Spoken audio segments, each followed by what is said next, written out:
Hello again, everybody. Welcome to video 2 for Thursday, January the 21st. As I stated in the first video, assignment number 2 for your resume has now been uploaded into Blackboard, and I want you to take a look at that, please. So in detail, what I'm looking for this one, it's a little bit more in detail, obviously, from the first one. But for this assignment, you're to research job postings using something like Indeed, Glassdoor, maybe a particular company's website that are applicable to the results, everybody, that you received on that career quiz that I asked you to do on the Government of Canada website. So it should have printed out something like this, okay, with the title of the job that they feel that you're applicable for. And you're going to notice on mine that it says college and other vocational instructors. So imagine that. The government told me I'm qualified to do what I'm doing. I love it. So for this assignment, everybody, you're going to use the results from this particular quiz that you've done. And you're going to look for a job that fits into the parameters of that. Okay, so you're going to prepare a cover letter for this assignment.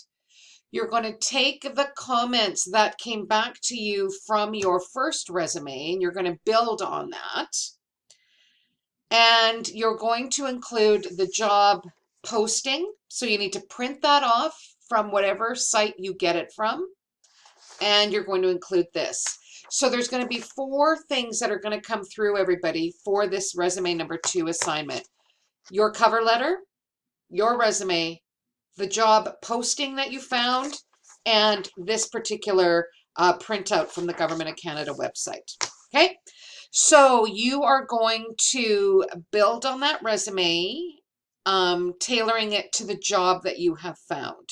Okay, so I want you to, if you are a Medicine Hat student, so living in Medicine Hat, I would like you to look within this particular area for a job. If you can't find a job in Medicine Hat, you can certainly expand your search to Alberta. If you are not living in Alberta currently, I'd like you to find a job posting within your geographical region. So if you are a student from Saskatchewan who has stayed home, I want you to look within your geographical region.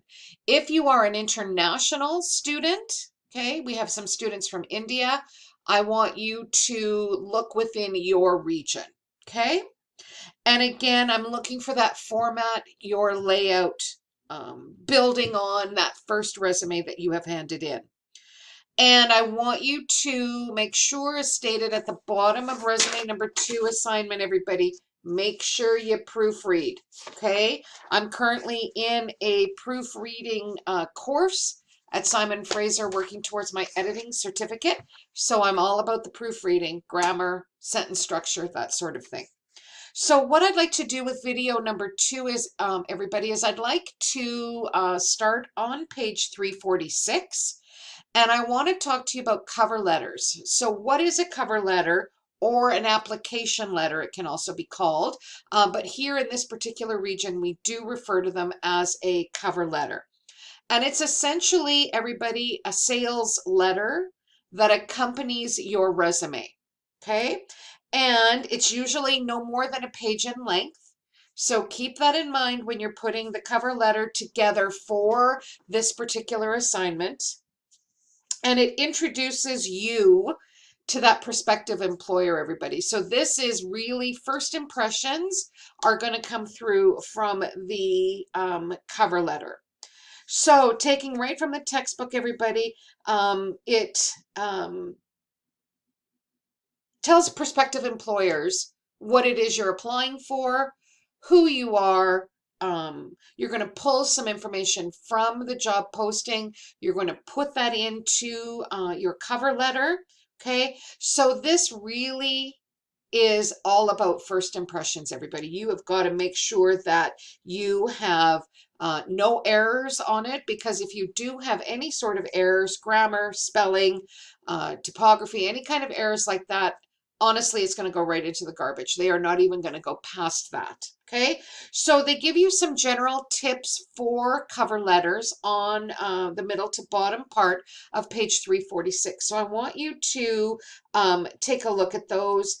Using proper grammar and spelling. I know I sound like I'm a broken record on this, but trust me when I tell you that you've got to make sure that there are no grammar or spelling mistakes, that you've used proper grammar, proper spelling. You want to make sure that you're using keywords from the job posting or job ad.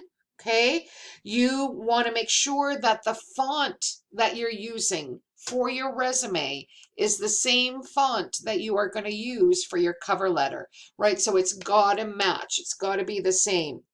Don't plead, apologize, and do not exaggerate by telling them that you can in fact do something when you can't. Okay, so those are some of just the general tips that I want you to keep in mind on your cover letter. And it goes through in the chapter. If I can have you turn to page 349 in your textbook, it gives you a great example of what a cover letter is. And I know a lot of students maybe have not put together a cover letter. So I want you to become familiar with that. And on Tuesday's class, I will bring up a couple of cover letters that I have put together recently and just show you what they can look like. So cover letters, really all about that first impression. It's all about you telling the employer all about yourself, asking for that interview. So make sure that you take a look at that and that you understand what an effective versus ineffective cover letter can look like. And then the chapter goes through everybody talking about job application roundups. They also talk about emailing cover letters and resumes on page 353. A lot of employers today, amazingly enough, that's what they're asking for. They want you to email it in. They don't want you to come in anymore like we used to do in when I was in my 20s and 30s, right? We would actually physically go in. A lot of employers today are not wanting you to do that. They're wanting you to email it, which I'm kind of on the fence about because it does create some problems, but it also is a bit of a convenience, right? So really know the job market, know the company, and make sure that you read those job ads, because sometimes on those ads, they will tell you in big bold letters, please make sure you email your cover letter and resume, or they may tell you to please stop by and drop them off, which is always, I think, a bonus in today's world because they can actually put a face to the resume and it might speed up the process of you getting that job. So they talk about that. They also talk a little bit, everybody, about career portfolios. And that is something that I think is a bonus in today's world. But for now, in the sort of introductory course, we're not going to worry too much about that. I believe they do that in the second year. They have you take a look at it in the business program, but just be aware of it. And what a career portfolio or e-portfolio is it's really a chance for you to showcase your talents. So assignments that you've done, that you've gotten really good marks on, letters that you've received, you can include those in the portfolio. It's really an opportunity for you to showcase your talents and your abilities and what you're all about. So we won't worry about that too much right now, but I just wanted to kind of put that little buzz in your ear about what a career portfolio is all about. Okay, so it's like a statement of career goals. It says on page 354, letters of recommendation, that sort of thing. So keep that in mind because that's probably something you're going to be looking at next year. So if you have received anything along those lines, put them in a folder, tuck them away, because chances are you're going to need them in your future endeavors. Okay, now the next part that I want to talk about is the job interviews on page 355. So I'm going to save that for video 3. So just to sort of round up everybody what we've talked about, it's really about that resume number 2 assignment. Okay, you need to take a look at that, everybody, please, in Blackboard.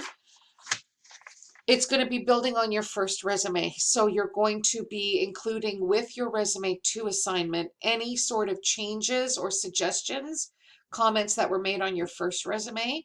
You're going to take that into effect on your second resume. You're going to be looking for a job posting or an ad where you think, wow, I could do that job. That's for a company that I want to work for. You're going to also include your career quiz results, okay, from that Government of Canada website. So you need to print that off. And the cover letter. So there's 4 things for that assignment that you're going to be handing in. And again, what does the cover letter do, everybody? It's that chance to make that first impression on a potential employer.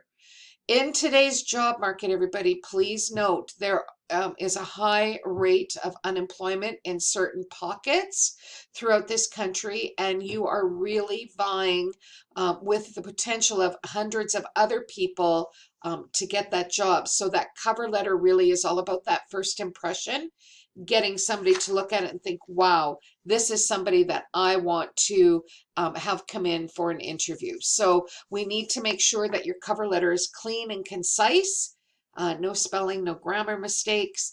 And again, in Tuesday's class coming up, I will share with you some of the cover letters that I have done, just to give you an example of how I have evolved with my resume building.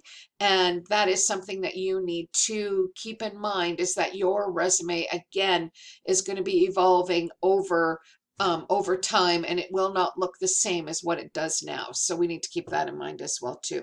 So video 3, everybody, we're going to talk about job interviews. That's always the scary part, I think. You know, once you submit your resume and cover letter, and then you get that potential for a job interview, and what are some of the things that we need to be aware of with that. So that'll be video 3, everybody. Thank you very much for watching video 2, and I will be back in a few minutes. Thank you.